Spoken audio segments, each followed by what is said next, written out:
ಇದು ಪುರಾತನ ತ್ರೇತಾಯುಗ ಕಾಲದ ದೇವಸ್ಥಾನ ಇದು. ಇಲ್ಲಿಗೆ ಬೇಕಾದಿಲ್ಲ ಅವ್ರಿಗೆ. ಅವರು ಇನ್ನೊಂದು ಭಕ್ತಾದಿಗಳು ಕೂಡಗಡೆ ಇರೋದೇ ಮಹದೇಶ್ವರಿಗೆ ಜಾಸ್ತಿ.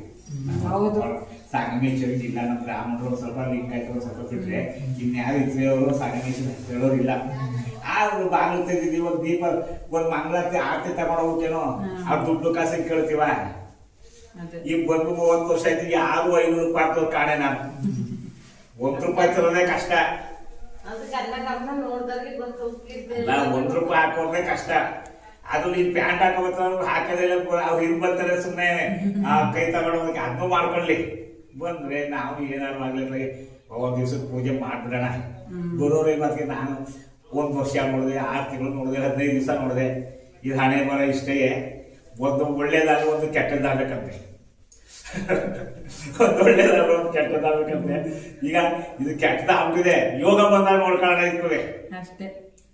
ಜನ ಹೋಗಿ ಬರ್ಬೋದು, ರೋಡ್ ಇದ್ರೆ ಬರೋರು ಮುಂದಕ್ಕೆಲ್ಲೂ ಹೋಗಕ್ಕಾಗಲ್ಲ. ಸ್ಟಾಪ್ ಆಗೈತಿ.